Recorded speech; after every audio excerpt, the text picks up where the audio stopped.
Hello people, welcome to sleepy classes. आज 28 जनवरी है 2019। तो स्टार्ट करते हैं प्री क्योर, जिसमें हम प्रीलिम्स रिलेटेड चीज़ों को थोड़ा ध्यान से पढ़ते हैं। तो GS1 के पॉइंट ऑफ व्यू से हमारे पास हैं लाला लाजपत राय। तो इनका आज जन्मदिन भी है एंड 1886 में इन्होंने Hisar branch of Indian national Congress बनाई थी एंड वो मेंबर थे आर्य समाज के भी। एंड इनफैक्ट दूसरी भी कई ऑर्गेनाइजेशन के वो मेंबर्स थे, जैसे Hindu Mahasabha and other such bodies. ठीक है जी। तो जब वो यूएस में थे तो उन्होंने इंडियन होम रूल लीग बनाई थी, Indian home rule league of America, New York में 1917 में। एंड वहीं पर उन्होंने young India journal and Hindustan information services association भी स्टार्ट की थी। तो एक इम्पॉर्टेंट उनका ये जर्नल था young India.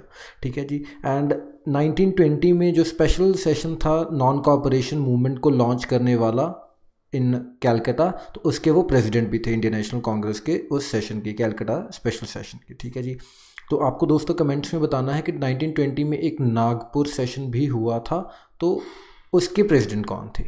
Okay, coming back. तो 1921 में उन्होंने सर्वेंट्स ऑफ पीपल सोसाइटी बनाई। तो इस चीज़ के ऊपर थोड़ा ध्यान दीजिएगा। एक सर्वेंट्स ऑफ इंडिया सोसाइटी भी थी।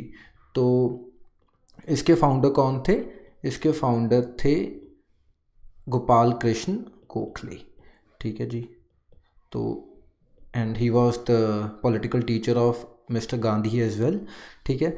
तो इसलिए इस ऑर्गेनाइजेशन को के साथ सर्वेंट्स ऑफ पीपल सोसाइटी को कंफ्यूज नहीं करना हमने। तो अगर हम लाला लाजपत राय के थोड़े रिलीजियस व्यूज़ के ऊपर नज़र डालें तो वो कंसीव करते थे कि हिंदूज़ एंड मुस्लिम्स जो हैं वो सेपरेट रिलीजियस नेशनैलिटीज़ तो हैं, बट 1950 के बाद उनके ये जो ख्याल थे थोड़े चेंज हुए एंड उन्होंने प्रोक्लेम किया कि जो रिलीजियस नेशनलिज्म है ये एक फॉल्स आइडिया है, फेक आइडिया है एंड नैरो सेक्टेरियनिज्म होगी इससे। यानी जो सोसाइटी है वो और ज़्यादा डिवाइड होगी एंड इसीलिए वो ऐसी डिवाइडेड सोसाइटी जो नैरो सेक्टेरियन लाइंस के ऊपर डिवाइडेड है वो कभी भी ट्रूली नेशनल सोसाइटी नहीं हो सकती। तो ये उनका रिलीजन के पॉइंट ऑफ व्यू से, या we should say Hindu nationalism या रिलीजियस नेशनलिज्म के पॉइंट ऑफ व्यू से ये उनके ख्याल थे। एंड उन्होंने प्रोक्लेम किया कि जो रिलीजन है वो किसी इंडिविजुअल का अपना पर्सनल इंडिविजुअल फेथ का मैटर है, तो इसीलिए it should be kept separate. And कुछ बुक्स लिखी थी उन्होंने, ये लिस्ट है हमारे पास। तो प्रॉब्लम ऑफ नेशनल एजुकेशन 1918 में, उससे पहले the story of my deportation 1908 and Arya Samaj 1915 में लिखी थी, unhappy India and England's debt to India. तो ये जो इकॉनमी से रिलेटेड किताब है ये ऐसे कंफ्यूज नहीं करना किसी इकोनॉमिस्ट के साथ। It was written by Lala Lajpat Rai. ठीक है जी। स्पेशली ये जो दो बुक्स हैं इनके ऊपर थोड़ा ध्यान से, इनको किसी और लीडर के साथ कंफ्यूज मत कीजिएगा। आगे GS3 के पॉइंट ऑफ व्यू से हमारे पास है ट्रेन 18, जिसको वंदे भारत एक्सप्रेस का नाम दिया गया है। तो ये पहली locomotive less train in the country है, यानी इसमें जो इंजन है वो सेपरेटली अटैच नहीं होता। पूरी ट्रेन जो है 16 कोच ट्रेन वो उसी का पार्ट है जो इंजन है। एंड ये सेमी हाई स्पीड पर चलती है, अराउंड 160 किलोमीटर पर आवर इसकी मैक्सिमम स्पीड है। एंड ये इंटरसिटी इलेक्ट्रिक मल्टीपल यूनिट है। ठीक है जी। तो इलेक्ट्रिसिटी से चलती है एंड इसको रिकॉर्ड टाइम में 18 मंथ्स के अंदर ही बना दिया गया by the integral coach factory जो लोकेटेड है चेन्नई में। तो काफ़ी स्पीडली इसको बनाया गया है एंड ये भी एक मेक इन इंडिया का अच्छा एग्जाम्पल बनकर आई है हमारे पास। एंड इसका जो मेन रोल क्या होगा कि ये जो हमारी शताब्दी एक्सप्रेस हैं उनको रिप्लेस करेगी। एंड इसी के पैरेलल एक और जो प्रोजेक्ट है हमारा ट्रेन 20 का, वो भी अब न्यूज़ में आ रहा है, क्योंकि इस प्रोजेक्ट के अंदर हम राजधानी जो हमारी एक्सप्रेस ट्रेन्स हैं उनको रिप्लेस करेंगे। तो ट्रेन 18 ने शताब्दी को रिप्लेस किया है, ट्रेन 20 विल रिप्लेस राजधानी। एंड ये completely made in India project था। इसके बाद हमारे पास माइक्रो प्लास्टिक्स हैं। तो माइक्रो प्लास्टिक किसी भी प्लास्टिक के डिब्री को जो जिसका साइज़ 5 मिलीमीटर से कम है उसको हम माइक्रो प्लास्टिक बोलेंगे। एंड ये इजीली पास कर जाते हैं हमारे जो फिल्ट्रेशन सिस्टम है उनमें से, and finally they and up in the ocean, या फिर जो हमारी बड़ी लेक्स हैं उनमें चले जाते हैं। इसीलिए जो एक्वाटिक लाइफ है उसके लिए ये थोड़ा खतरा बन जाते हैं, क्योंकि उनके जो लंग्स हैं, गिल्स हैं फिशेस के, उनमें एंटर कर जाते हैं and they choke up them. तो इसके जो मेजर सोर्सेज हैं वो क्या हैं? फर्स्टली तो हमारे पास जो लार्जर प्लास्टिक डेब्री है वो टूटती रहती है छोटे छोटे पीसेस में, एंड जो 75% हमारे पास माइक्रो प्लास्टिक्स हैं वो सिर्फ इसी ओरिजिन की हैं। इसके बाद जो हमारी सिंथेटिक क्लोथिंग है वो भी जब हम डिस्कार्ड कर देते हैं, फेंक देते हैं, तो जो and up going into the water bodies, तो वहाँ पर फिर से वो टूट कर माइक्रो प्लास्टिक बन जाती है। एंड एक जो रिसेंटली एक स्टडी कंडक्ट की गई थी, उसने देखा कि जो माइक्रो प्लास्टिक के पार्टिकल्स हैं they can be even airborne, तो हवा में भी हो सकते हैं, एंड वो लार्ज क्वांटिटीज़ में यूजुअली पाए जाते हैं इन द अर्बन सेटिंग्स, जो अर्बन एरियाज हैं स्पेशली वहाँ पर। एंड इसी के पैरेलल एक और टर्म है माइक्रो बीड्स। तो माइक्रो बीड भी एक तरह का माइक्रो प्लास्टिक ही है जो कि बहुत छोटा है साइज़ में, एंड जो बना है पॉलीइथाइलिन प्लास्टिक से।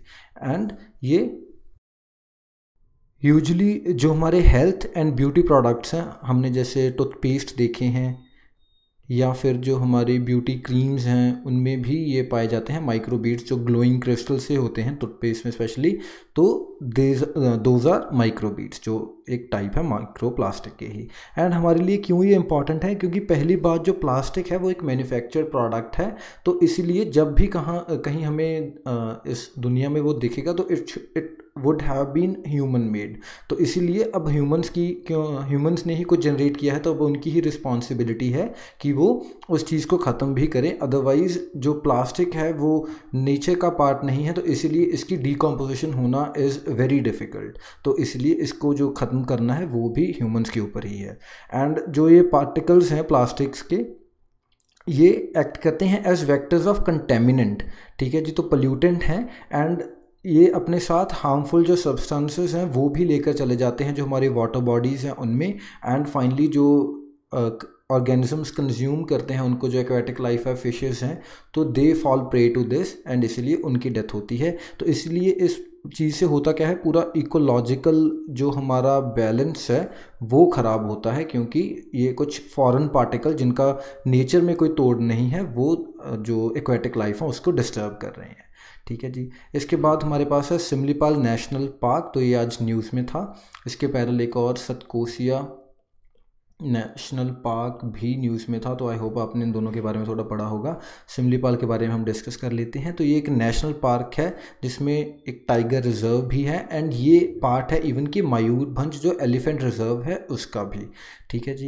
एंड इसमें 3 प्रोटेक्टेड एरियाज आते हैं, एक तो सिमलीपाल टाइगर रिजर्व है, एक हथगढ़ वाइल्ड लाइफ सेंचुरी है, एंड एक कुलदीहा वाइल्ड लाइफ सेंचुरी है। तो 3 और जो प्रोटेक्टेड एरियाज हैं वो सिमलीपाल नेशनल पार्क का पार्ट बनते हैं।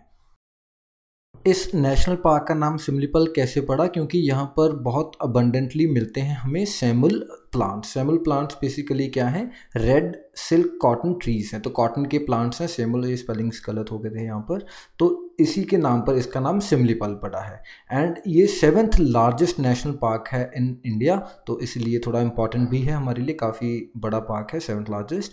एंड यहाँ पर कौन कौन से जो एनिमल्स हैं वो मिलते हैं? रॉयल बंगाल टाइगर्स अवेलेबल हैं, वाइल्ड एलिफेंट्स वो भी हैं, गौर जिनको इंडियन बिसॉन भी बोला जाता है तो वो भी अवेलेबल है यहाँ पर, एंड चौसिंघा भी है। तो इनके जो IUCN स्टेटस हैं वो आपको दोस्तों खुद से देखने हैं। एंड मोरोवर ये जो नेशनल पार्क है, it is also a part of UNESCO world network of biosphere reserves, तो उनका भी पार्ट है। एंड आपको मुझे कमेंट्स में बताना है कि क्या ये मैन एंड बायोस्फीयर का पार्ट है या नहीं, ठीक है जी। इसके बाद हमारे पास डिजिटल वेलबींग इनिशिएटिव है, तो ये गूगल का एक इनिशिएटिव आया है जो कि हेल्प करेगा यूज़र्स को जो बहुत ज़्यादा अपना टाइम फ़ोन के ऊपर बिता रहे हैं, कि वो कैसे अपना टाइम कम बिता सकते हैं फ़ोन के ऊपर, how to use their phone less, ठीक है जी। जैसे आपने एप्पल के केस में भी देखा होगा कि अब हमारे ऊपर स्क्रीन टाइम आने लग गया है स्क्रीन के ऊपर, कि आप कौन सी ऐप के ऊपर कितना टाइम लगा रहे हैं, which since it is becoming a global problem, कि लोग बहुत ज़्यादा फ़ोन के ऊपर लगे हुए हैं, तो इसीलिए जो साइकोलॉजिकल एंड और फिज़िकल टाइप की प्रॉब्लम्स आ रही हैं, तो इसीलिए उसी चीज़ को काउंटर करने के लिए डिजिटल वेलबींग इनिशिएटिव किसने चलाया है? गूगल ने चलाया है। तो इस चीज़ का आपको ध्यान रखना है। एंड मोरोवर गूगल क्या करेगा, अब जो उनका नया एंड्रॉयड का वर्जन आएगा उसमें कुछ ऐसी चीज़ें, वो ऐसे फीचर्स देने वाले हैं जिससे क्या होगा कि आप लिमिट सेट कर सकते हैं एक पर्टिकुलर ऐप के ऊपर जो आपने यूज़ करनी है, एंड अगर आप वो लिमिट एक्सीड कर देंगे तो जो ऐप का आइकन होगा वो थोड़ा ग्रे हो जाएगा, ग्रे स्केल में डल पड़ जाएगा, एंड ताकि वो आपकी आई को ज़्यादा कैच ना कर पाए। इससे आपको सिग्नल मिल जाएगा कि you are using the app more than the limit that you have specified for yourself. ठीक है जी, तो इसीलिए digital wellbeing initiative is of Google, इस चीज़ को ध्यान में रखना है। So that is all for today, thank you for watching, मिलते हैं हम कल, बाय बाय।